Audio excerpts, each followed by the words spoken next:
வழக்குகளை போட்டு மடக்கி விடலாம் என்று நீ கருதுகிறாய். அதற்கெல்லாம் அஞ்சுகிறோம். திமுக யாருமே இல்லை. நீ எல்லா ஊர்லயுமே மந்திரிகளை பிடிக்கிற, எம்எல்ஏக்களை விலைக்கு வாங்குற.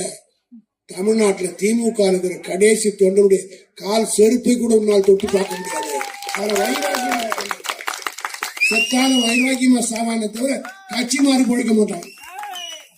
பிஜேபியுடைய திட்டம், மோடியுடைய திட்டம் என்னவென்றால், முதல்ல தமிழ்நாட்டுக்கு தேர்தல் வச்சிருந்தது, இந்தியாவில் இருக்கிற எல்லா தலைவர்களையும் இங்கே கொண்டு இறக்குவது, பிரச்சாரம் செய்வது என்று அவர் போட்டிருக்கிறார். எத்தனை முறை மோடி வர்றாரோ ஒவ்வொரு முறையும் அவர் வருகிற போது 5% ஓட்டு நம்ம அணிக்கு கூடும். காரணம் அவர் துட்டு கொடுத்து சூழ்நிலை வச்சுக்கிற கதை. அவர் பேசுற பேச்சு பூரா தமிழ்நாட்டு எதுவுமே ஈடுபடாது.